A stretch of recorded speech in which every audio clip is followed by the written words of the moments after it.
You know, I was sitting out here tonight, and sometimes I like to just jump on here and just talk, and really not even have an agenda, not know exactly what it is I want to talk about, and outside of just kind of what pops into my head. Back in the religious days, we would talk about just flowing, but that's just kind of where I want to do. Is I just want to flow. I just kind of want to flow because that's what we're doing. Is we're learning to transition from seeing things as a static snapshot to learning to see things as fluid. Because in reality, even down to the base core of science and everything we know, everything is fluid, right? Everything is vibrating as far down as we can see it right now. So we understand that the only way that we can actually get outside of motion really comes through awareness. And so I'm at this place in my life to where, I don't know about you guys, but a lot of my days kind of start out like, what the hell am I gonna do? What am I gonna do? What am I gonna do now that I have seen what I have seen? How can I unsee what I have seen? Because the moment you see it, everything inside the circle dissolves. What am I talking about? I'm talking about the egregores. I'm talking about the social thought forms. I'm talking about all those attachments, those judgments, those conclusions, all those things that we thought we were building an identity on that was really ours. But in reality, we were just living our life for the voices that were screaming at us the loudest at the time, instead of living our life for an audience of one. And we used to always use that line back in ministry. That was the thing to use for the evangelical church. Live your life for the audience of one. But the problem with that, guys, is we would sit here and teach people that they had to look outside of themselves to be able to find themselves. We would regurgitate things that we really had no clue about, even though a lot of us went to seminary. We went and we studied the things that we were supposed to study in order to have whatever it is that you're supposed to have behind your name to have authority, because that's really kind of where the church has been. It's been all about authority, right? It's not just about what's said. Even if you do speak a truth, people want to know who said it. And it's like the same storyline that you see in the gospel unfolding once again. People always think, remember, they thought Jesus was coming, the Messiah was coming. For all of you Christian religious folks, he was coming on what? He was coming on a big horse with an army behind him, but he came on a donkey with a bunch of knuckleheads, right? That's kind of where I kind of remember 4 or 5 years ago when we first came up with this whole black sheep idea. And it was really nothing like this because I hadn't deconstructed, man. I was still full-time ministry. We had put this message out called the Black Sheep. It went kind of viral, and it was a different message than really what it is today. That message was about, what do we call it? Absolute truth, identity, empowerment. We had lots of great ideas, lots of great concepts. I look back on it and I see how it was all part of the unfolding process for Heather, me, and the kids as we walk this journey to where we're at today. But it was really started with one major framework, and that framework that really, I would say the heart of that message was, it was fear. And the reason that it went viral is because, for those of you that don't know my story, I grew up as a missionary kid. I grew up in a lot of different places around the world. I see the world through the lens of many different eyes, many different cultures. Just because of how I got to this point.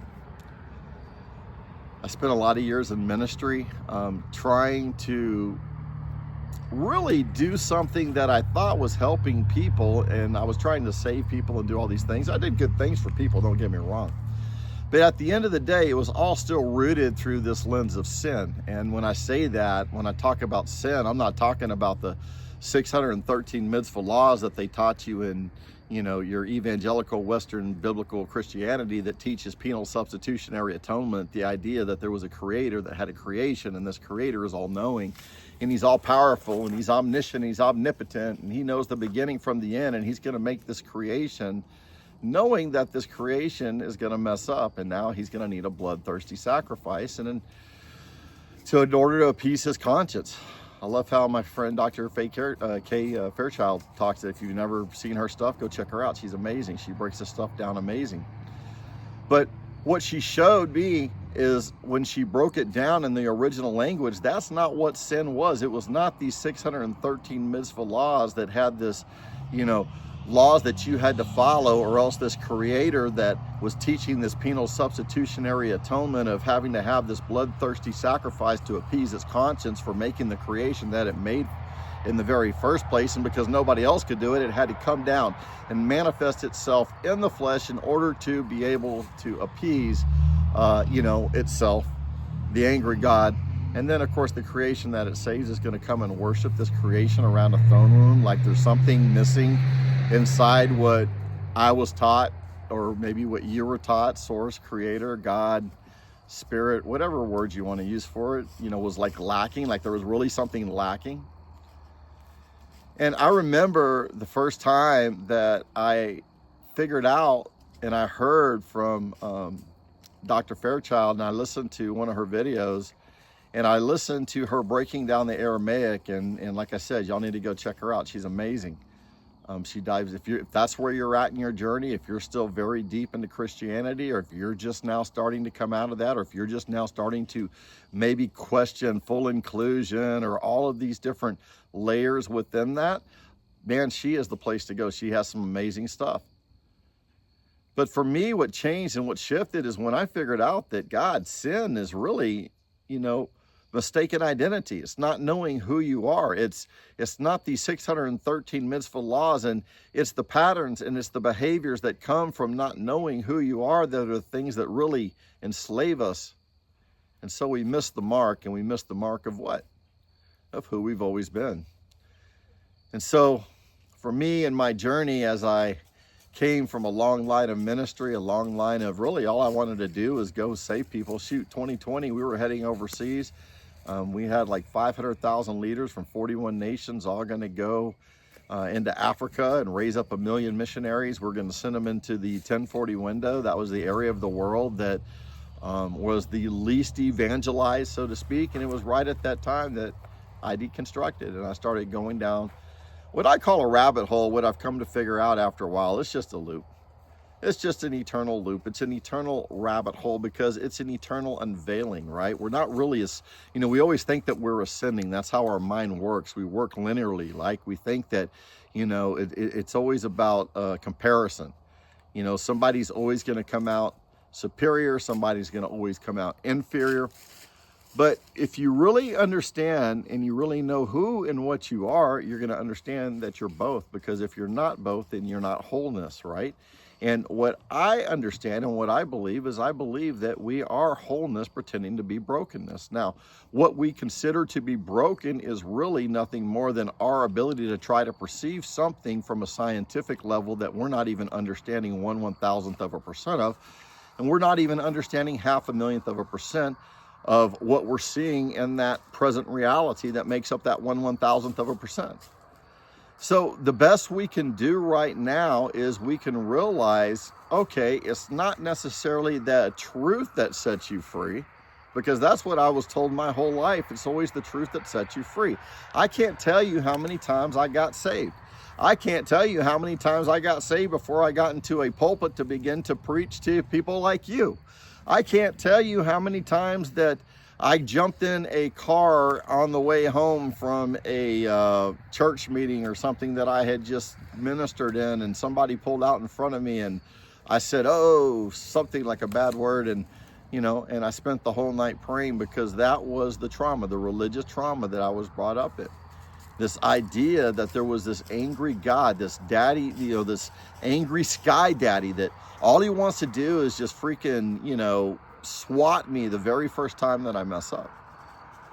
Well, when I realized that all of that was not true, I was mad. I was pissed. That was the start of deconstruction. I began to realize, what are you telling me? You're saying that my whole life has been a lie?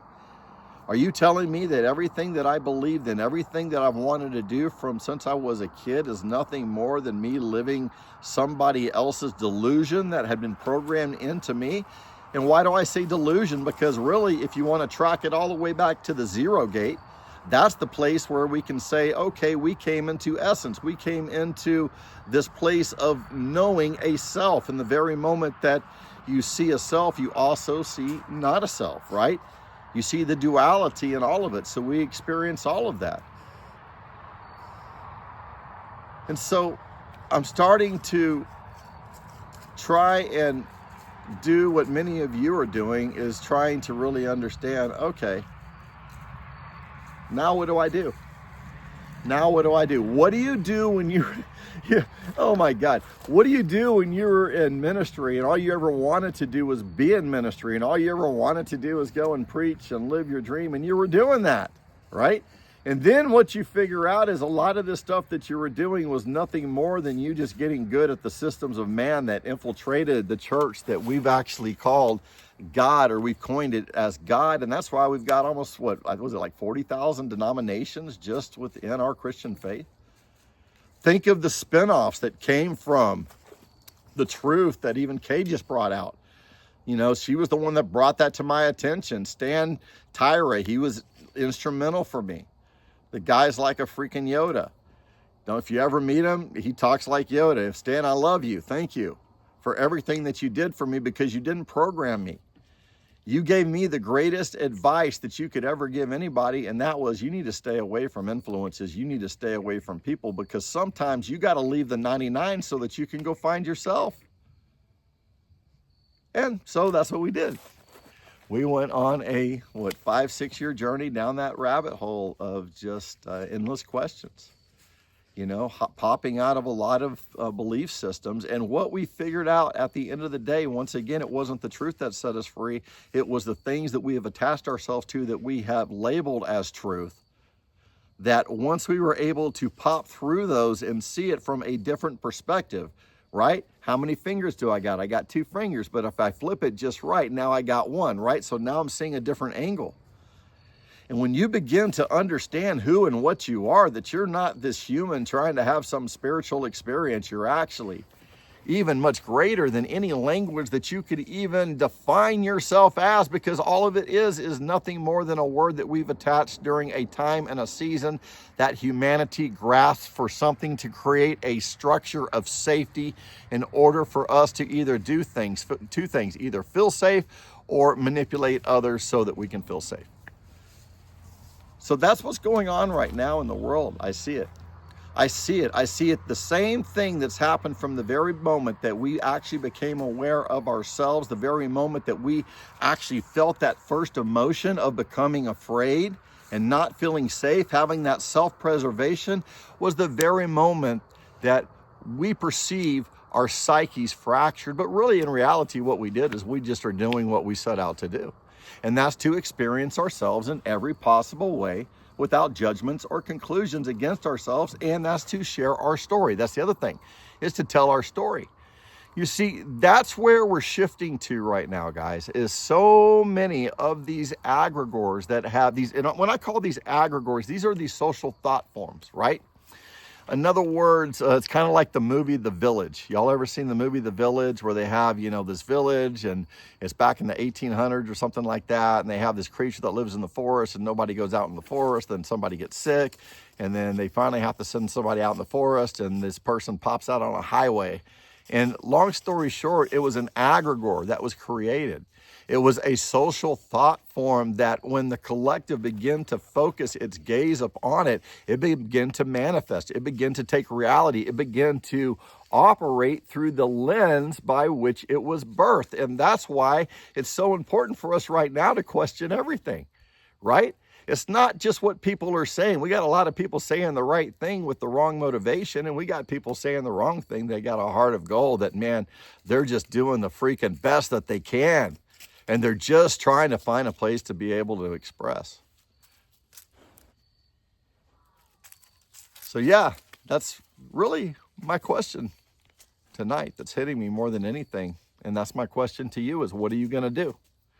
What are you going to do now that you've seen too much, right? What are you going to do that, okay, it's been 6 months, you've been trying to unsee it, you've been trying to play small, you've been trying to pour new wine in this old wineskin, but everywhere you turn is friction. Why? Because you are transitioning into fluidity and you're trying to attach to something that is static. And you have to remember, anytime something begins in motion, begins to flow and things begin to move and it hits something that is static, you're going to have friction. That's why if you're going to jump off the cliff, if you're going to go down the, I don't even call it a rabbit hole, it's the rabbit loop. Thank you, my buddy Danny. He caught me up on that. He's like, it's not really a hole, it's a loop. Because at the end of the day, we can choose. Once you go down the rabbit hole, you find out who you are, and then you step out of player role, right? You're not just a player in the game of life. You understand that you're the creator itself, experiencing itself as an expression as you. Listen, guys, we are one fire with many flames. And those many flames represent every tribe, every culture, every nation, every people group. Every part of us is beautiful. So yes, we are breaking down the walls of separation that come through the lens of fear that have tried to use comparison to pit us against ourselves. And really, who's doing it to us? We're just doing it to ourselves. Because really, everything is us. We're just experiencing somebody else at a higher level that is selling knowledge or more awareness back to humanity. And because they're doing that, and because we've accepted it, and because we have played into seeing and operating in the appearance realm, right? Sight, taste, smell, touch, feel. That's how we operate. What we think that we see must be real. Well, everything's changing. Look what's happened the last 4 years. People, if you're an online marketer or if you did any type of marketing online, you understand that people just don't believe anything anymore. Why? Because we understand the power of technology. We understand the power of the illusion. We understand the power of even the most important things in life can literally be fraud right before your eyes and you don't even know it. So what do we do? What do we do? And for me, as I sit here right now, what pops into my head is I think of what was told in this old story to Israel. And the reason I say Israel, because when I think of Israel, I don't just think of the nation. I think of the masculine, Ra, the feminine, and El, under what we've called God, or what we've created as God, as this aggregor that we worshiped outside of ourselves that's made us feel safe collectively. But once again, even that concept is fragmented. And that's why you have some cultures out there and some nations that have 300 million gods. Everything's a god. I'm a god. You're a god. We're a god. Everybody's a god. What are you saying, Sean? Are you saying that you're a universalist? Are you saying that all paths lead to God? No, I'm not saying that at all. I'm saying I was never separate from God. And I'm saying that God was a construct of our minds, just like time was a construct of our minds. I'm saying that really the greatest love story that has never been told is sitting right in front of us, even though it has had 33,000 almost of its original text words changed and mistranslated in our Western evangelical Bibles and ancient books and things like that. Let me tell you something. It don't matter. Because at the end of the day, we're just living life in reverse. That's how I know all things work together for your good. All things work together for your favor, for my favor. Why? Because we are one. If it works for me, it works for you.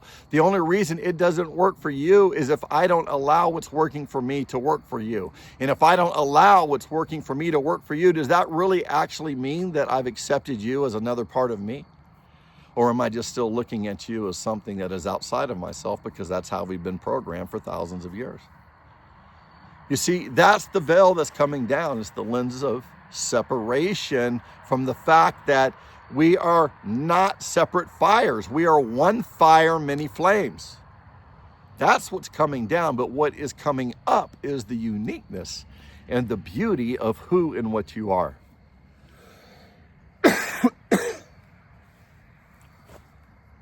So who are you? Are you a dad? Are you a mom? Are you a wife? Are you a sister? Are you a business guy? Are you a pastor? Are you a preacher? Are you good? Are you bad? Listen, guys, it's all labels. It's all programming. It's nothing more than what we have defined based up on a lot more programming that has even shaped what we think that we're seeing right now in our reality. That's why people like Jesus and Gandhi and Buddha and many of the great patriarchs that came from before in the ancient books all the way through, very back to the very beginning of history, you can look at it. What do? They always point back to you. They always say, wait a minute, what you're seeking is not out here, it is inside of you. It's time to live by the single eye. It's time to live life from the inside out instead of from the outside in. It's time to maybe do something different this time than what you've done before, because at the end of the day, isn't that the definition of insanity, right? Doing the same thing over and over and over and over and over again, expecting a different result. But you know what? For some of you, you're doing everything that you know to do. You're crossing your T's, you're dotting your I's, you're seeing other people do the same thing. And it goes great for them, and you're like, what the hell just happened to me? It makes no sense.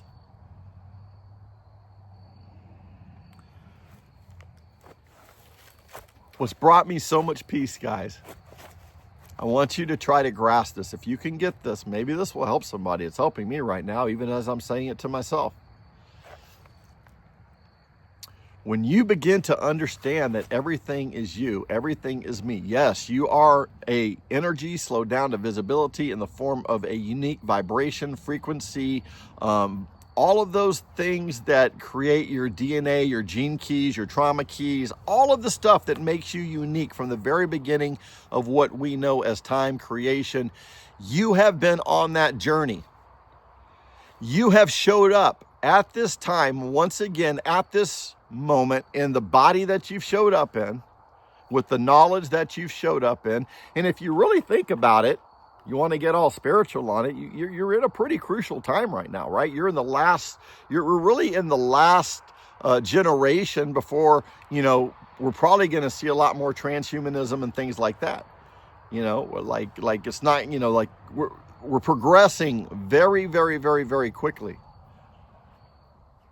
And I say this to let you understand that if you are seeing this right now, it's because I personally believe you have been positioned, as we used to say back in church, for such a time as this.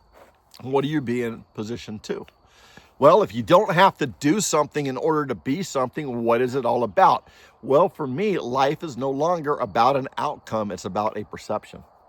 Because when I can begin to see differently, then I can begin to do things differently.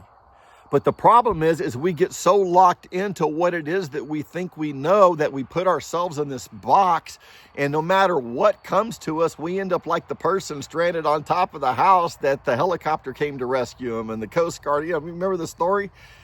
And they're like, God, why didn't you rescue me? Well, dude, come on, wake up. And that's where we're at right now, guys. We're at a place where it's time to shit or get off the pot. We've seen what we've seen, so now what are we going to do? I don't know. But what I do know is it's not going to come in the way that we have seen so far. It's not going to come through ruling people in fear. It's not going to come through an eros love, a love that has a hook in it. That's a self-serving type of love. Because you have to understand, if everything is included in all, if we're really whole, perfect, and complete from before even the concept of what we even knew a world was, because really what we're doing is trying to compartmentalize only a small 1/1000th of a percent of what we see as our visible reality, as our container in itself. Are you guys catching this? Guys, we're making it too small. Sean, are you saying you have a God complex? No, I'm telling you, in my mind, I think God is really a downgrade from who and what you truly are. You are way more powerful than any label, anything that you could put out there, that any type of imagination that you could be able to come up with. You've been telling yourself all through the ages, the natural mind understands not the things that come from the spirit. Where's the spirit? The spirit's not on just the outside. It comes from the inside. It's talking about your essence. And that's what you have to understand. Essence is not truth.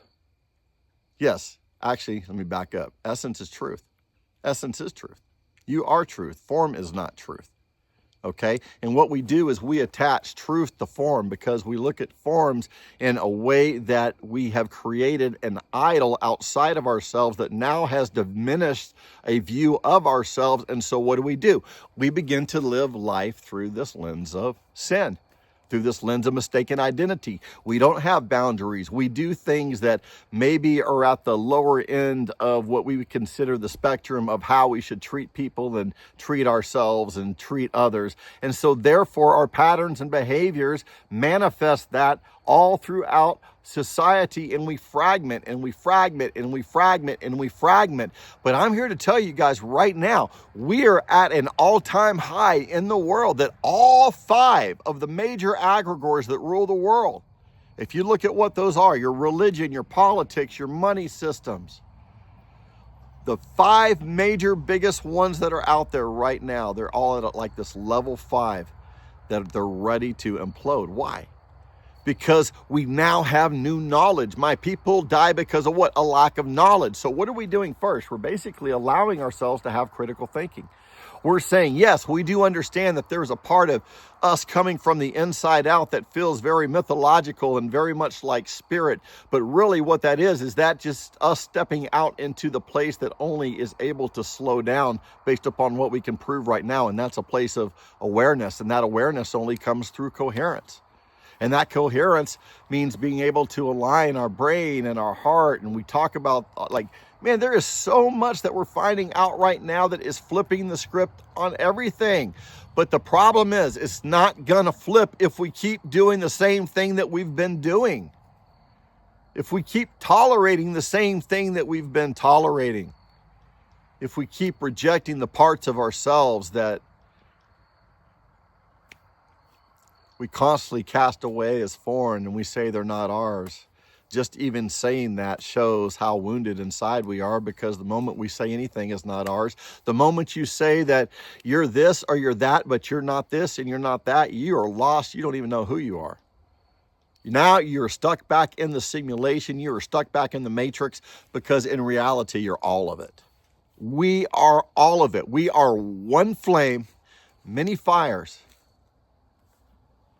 And so that's where we stand right now. And that's where, for the last 5 to 6 years, has been very, very, very difficult for Heather and me. We've gone down a rabbit hole that a lot of people haven't. Many of you have walked with us. Many of you have gone other directions. And that's great too. But at the end of this, what have we really come to? What has this really brought me to at the end of 5 to 6 years of what I consider ultimate hell that I never want anybody to have to go through and endure what we've had to endure? What has this brought me back to? It's really brought me back to one thing, and that's the present moment. Is understanding that fear lives in the future, regret and shame live in the past, but my peace is going to be in the present moment. So now I have to begin to filter my life to look at it through what out there in this world right now is trying to take me away from the present moment. Because it's in the present moment that I'm going to find the beauty and the magic and the synchronicities of all the things that we've set up for ourselves to lead us along the way on an infinite journey of self-discovery as we rise from the ashes, because that's pretty much what we're doing. We're rising up from the ashes into awareness. Technology is going to catch up with us. As technology catches up with us, we're going to leverage that to be able to use that, to be able to hack our consciousness. And we're going to see it come all the way up. But at the end of the day, all of it is still energy slow down to visibility in the form of matter. It's all essence. It's all form. And form is an illusion. Form is not truth. Your essence is true. That's why I can look at you and say, you know what? Yeah, your avatar, Sean, is pretty screwed up. I can see you got some holes in your game, buddy. I can see that you're playing little Johnny. You know, little Johnny. Hey, buddy, did you get into the chocolate bar and the chocolate jar, little Johnny? No, I didn't, Mama. And he's got chocolate all over his face. And I'm like, dude, come on. Don't insult my intelligence. And if you're a black sheep, if you're like a black sheep, if you're like someone like me, man, I hated control. If I saw it, I had to call it out, and it was very hard for me to, I just hate bullshit. Shoot me straight, tell me straight. Don't lie to me. Don't insult my intelligence. And a lot of that came probably from a lot of the trauma that I had, because I had a lot of lying done to me. I had a lot of things that happened to me that made me, even at a late age in my life, question my whole reality and my whole existence, even to the point down to where it's like, God, I didn't even know if I wanted to be here anymore. So I understand that side of it. But I do understand on the flip side of it, as I've come through the tunnel, I've now found hope. I've now found a place to where I can actually feel safe, because I know who I am. My home is not a destination anymore. My home is right here. My home is not even in my body. Listen, when I died last year in Springfield and coded, and I had all this stuff happen to me, and I was standing over myself and I was watching myself, it was the moment that I saw the essence. I saw what it was. I saw the other side. I saw the love swirl. I saw the soup.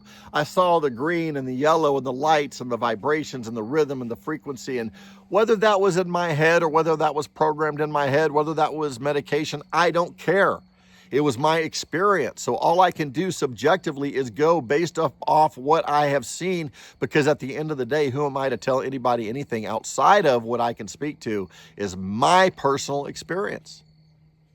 So if you see things differently than I do, then that's great. That's the whole freaking point. But what's the bigger point is for us to all come together and let's drop the egos. Let's take down the separation.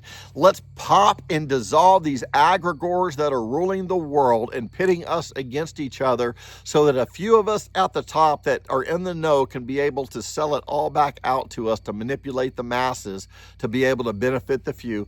That's the part that is going to dissolve. But here's the thing. We're not dissolving people, guys. We're dissolving energies. Because you can trace it right now from today all the way back to the beginning of time. And I did. I need to do it. Maybe I needed to put that out there sometime, where I can literally show how we have shattered all the way back from the very beginning of where we can come back in our minds as our original place of awareness, of coming to a place of self, right at the fragmentation. And you can see, based upon the information that we have, if you tie it all in together, you can see the fragmentations and how the egregores begin to build that shattered off of the illusion of one major egregore, and that was the illusion of separation that created this amazing emotion called fear.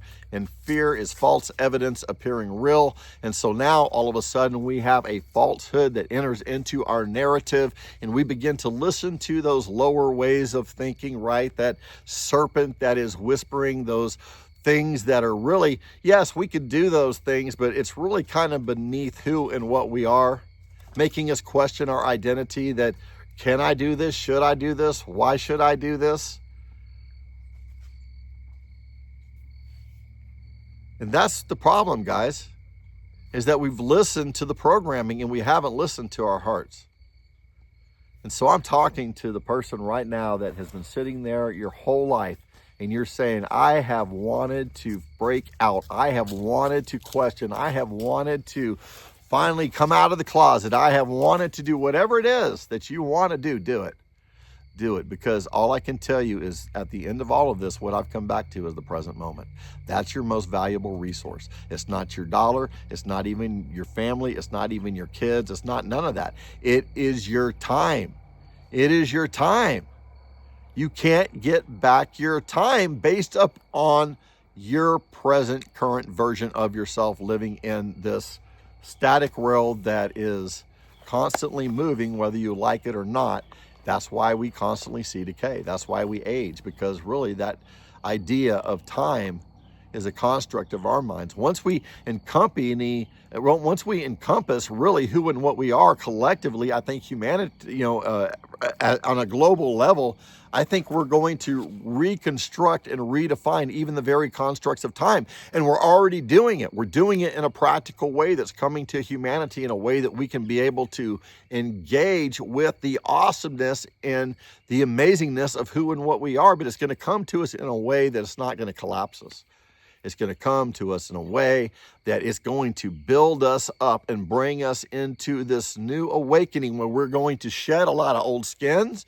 And guess what? The same energies that have formed from the very beginning, they're going to remask and they're going to reform. But this time, we're going to start living life differently. We're not going to live it from the outside in. We're going to live it from the inside out, meaning that we're not judging people based upon their appearances. We're looking at them energetically. We're starting to lead from the heart. And when you get people around the world that start to lead from the heart, there is a global coherence that's going to take place. And guys, there's going to be healing. There's going to be manifestations. There's going to be miracles. There's going to be things that we have called and termed, labeled and termed as spectacular and just supernatural and all of this stuff. Really, all that is, guys, is nothing more than the cracks in the scales that have been over our eyes. And that's what's happening, is we're just taking one scale off of our eyes, one after another, having one Damascus Road experience after another. So get ready, because we're at a place right now, in this time, in this moment, to where if you've heard this message, you're awake and you've already heard too much. I love you guys. Have a beautiful day. Thank you for joining me. And listen, we're on our way to Albuquerque. We're trying to get there. This is where we have been called energetically to go and plant really our first reality reset sanctuary, our Black Sheep Society. This is something that has been very, it really called us. Honestly, I never saw it coming, but everything is, you can watch some of the other videos, is just absolutely where we're supposed to be. So that's what we're trying to do. We're trying to get from here to there. And hopefully we can do that in the next week and a half to 2 weeks. And we do thank you for all of those that are helping us with that. So listen, have a beautiful night. We love you. And remember, I'm going to say, I hadn't done this one in a long time. You're a black sheep. You're not made to fit in. You're made to stand out. No, I don't even know if I like black sheep anymore, because once again, black sheep, white sheep, yellow sheep, green sheep, blue sheep, it's just all a name. It's just all a label. It's just all separation. That's why I like the reality reset. That's what we're doing, is we're really shifting our reality, and everyone's reality is unique based upon their wiring, based upon their gene keys, upon their trauma, their societal upbringings and family upbringings. All of that stuff makes you unique. And if there's one thing I can leave you with tonight, is this. No matter what you're going through right now, no matter where you're at, I want you to know that you are loved and you are valued by me, because I see you. Heather sees you. There's a lot of other versions that have woken up to a lot of the separation and the bullshit that religion and other things has done to, just to get a spin on our heads. We see you. And you don't have to be perfect. You don't have to have it all together. That's why we created the Black Sheep Society. It was a place where people could just come and be themselves and have a place to discover and ask the hard questions without being programmed, because this is your journey. This is your experience. This is about you. This isn't about not what I see. You know what I see? Look, I'm delusional probably. My wife says I am. I think I am probably too. You guys probably do too after listening to this video. But look, at the end of the day, this is your story. So if it's your story, we just want to create a place where you don't have to do it by yourself. Look, your spiritual journey, all the stuff you're going to, your self-discovery, trying to figure this out, that is your journey alone, but you don't have to do it by yourself. And that's why the Black Sheep Society is there. So you can check us out at blacksheepsociety.org. And you can also look at us on Facebook, and then we also have our links and stuff down in the comment. Anyways, thanks for hanging with me. Thanks for just letting me flow tonight for a little bit. And I'll have to go back and listen to what we even talked about. So, all right, love you guys. Talk to you later.